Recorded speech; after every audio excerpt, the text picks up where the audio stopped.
Welcome to Glass in Session. I'm your host, Val. Thank you for joining me.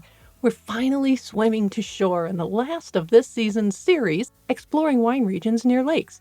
But first, we have to sail some seas toward today's destination. For today, we set our sights on the southern hemisphere and the land down under, Australia. We have visited this continent and country before. In fact, we have been in this state in southeastern Australia, which is Victoria, where we visited the Stickies of Rutherglen, linked for your sticky sweet pleasure, up north near the border with New South Wales. Today we're focusing on the central Victoria zone, region of the Goulburn Valley, slightly to the west and south of Rutherglen, and zeroing in on the subregion or geographical indication, GI, of Nagambie Lakes. To get our bearings, we're about a 90-minute drive from Melbourne in the township of Nagambie, near the town of Nagambie and Lake Nagambie. For a little history, let's pop back in time. We can kick off this history sesh by noting that Goulburn Valley itself represents the oldest region in the state of Victoria thanks to a single winery that we'll get to later. And by oldest, I mean it has been creating wines since its founding in the 19th century continuously, earning it the record for the longest production region in the state. Nagambie was founded in the 1830s by one each explorer named Sir Thomas Livingston Mitchell. Back then he was just Major Mitchell, who named the town what else but Mitchellstown. Not only was this dude a soldier and a noted surveyor and explorer, he literally wrote the book, or the books, on Australian geography as well as his expedition tales. And apparently, according to Britannica, he campaigned for being knighted. I had no idea this was a thing. But the founder of Mitchellstown, as well as much of Australia's early infrastructure where roads and bridges were concerned, was granted his knighthood in 1839, hence the Sir. Sir Mitchell nonetheless led the way as drovers drove their herds along the routes forged by said explorer/soldier/knight, followed by postal services, miners, and before you know it, facilities were built to accommodate these overlanders, and such as the newly established routes between Sydney and Melbourne, as well as the rivers toward Adelaide. So let's see.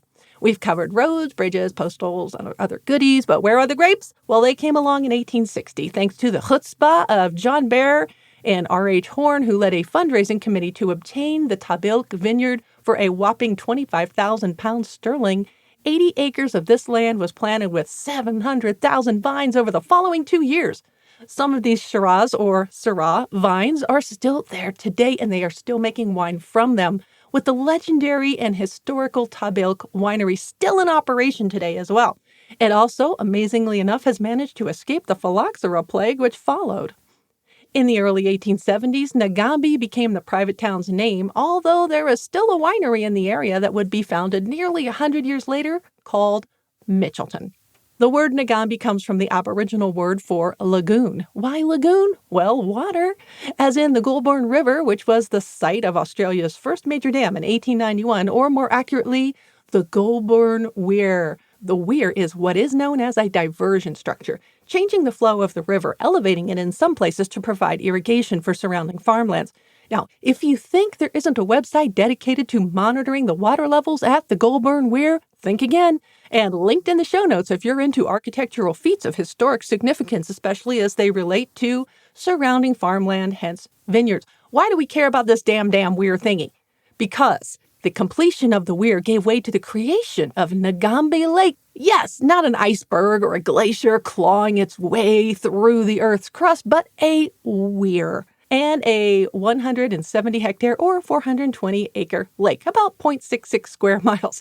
Not as big as last week's expedition around Lake Garda, but you see what I'm getting at here. Water is considered vital to this area today, as it was back in the days of the red gum timber trade, when wood roads were all the rage. Today we come for the wine, but the town of Nagambie is a hotspot for those visiting the lake for water sports, nearby hikes, restaurants, yes, and of course, wine, and some of these wineries are actually included in some cruises. That's right, you can actually cruise the Goulburn River to some of these wineries, so let's cruise on over for some Nagambie Lakes Wine 411, and I promise this won't take long because this is a very small wine region.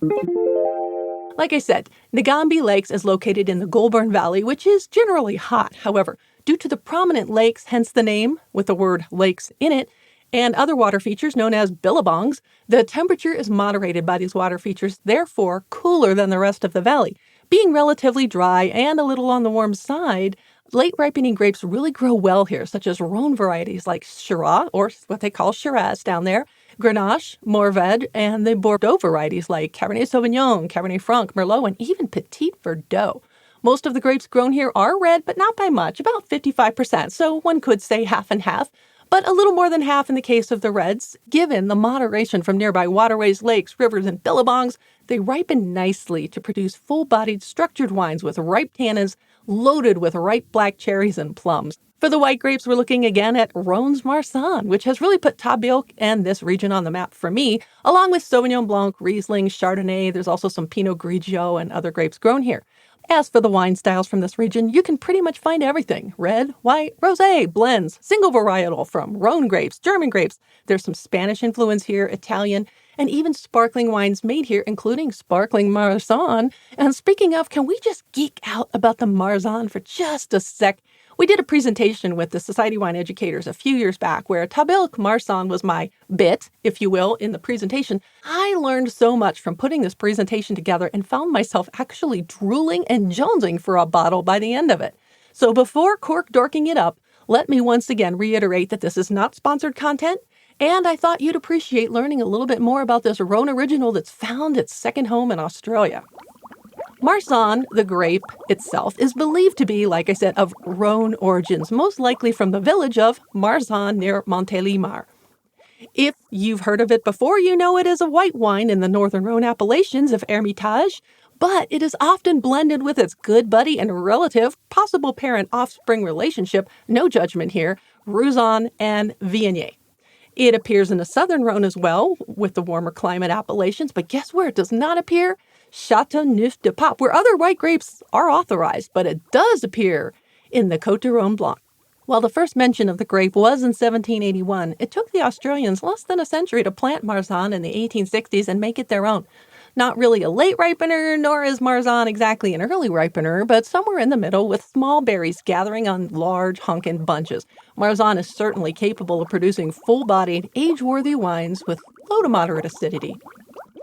I personally was surprised to find that here in Nagambie Lakes, we find some of the oldest known Marsanne vines in the world. While the original Marsanne vines planted with the cuttings from St. Hubert's, Yarra Valley Vineyard, did not survive, the current vines dating back to 1927 are still producing killer, aromatic, full-bodied, and, like I said, age-worthy wines. I was also surprised to find that the largest single holding in the world is not in the Rhone, but in the Tabioc estate, according to their website. So bringing it home, Nagambie Lakes is a small region, not the most famous, which means it goes right to the top of my Australian wine travel bucket list. There are fewer than a dozen wineries here, from what I can tell, but I love how the mesoclimate here is conducive to not only great wines, but outdoor activities for nature lovers as well. Now, this past season, we've traveled from the Finger Lakes of New York to the Great Lakes. We've explored Michigan wine and some of the largest lakes in Europe where we've tasted wines, well, not tasted, we've talked about wines from Germany and Austria and Switzerland and Italy, and all these lakes where glaciers and previous ice ages left their marks, literally their claw marks on the earth. So we end up at a man-made lake, not even 2 centuries old, but wasn't it cool to learn about these vastly different wine regions, the different grapes and the wine styles, and all made possible because of a freaking lake? Yes, I believe it was. I hope you enjoyed this season and learned something new and interesting to amaze, or if you got friends like me, bore them at your next wine gathering. Finally, I thank you for clicking play, subscribing, and keeping a spot open for me in your podcast feed and sailing along with me during this lake-focused season. I'll be back in May, and I'm sure there will be something weird and wonderful from the world of wine on the editorial calendar. Until then, you can always reach out to me via email, val@glassandsession.com, or on the socials. Pick your poison, Blue Sky, Glass and Session, good wine people there. Good variety of wine people, too. Vino with Val on Threads and Instagram. You'll see Glass and Session, trademarked, in my bio. I'm on Spoutable, Glass and Session. I'm also Vino with Val on Pinterest and on Facebook /Glass in Session. Connect with me on LinkedIn, Val Caruso, DWS, CWE, FWS, letters, numbers, wine stuff, and also audiobook narrator. Which reminds me, you can find this podcast and the latest audiobooks I have narrated on Audible. If you dig smartass cat content, my podcat Smokerdoodles, now my piano cat, if you look at my Instagram, he's at Nebelung_smoke_show. There is Glass in Session and yes, podcast swag in my TeePublic store, as well as my Cork Dorkalicious kitsch there, linked all the way at the bottom of the show notes and on my website. This week, you won't find me hawking sports betting apps and can't say I ever will. So scoring yourself some swag is a small way to support the Winecast. Glass in Session is a production and registered trademark of Vino With Val, LLC. Music is Write Your Story by Joystock. Website is glassinsession.com/podcast.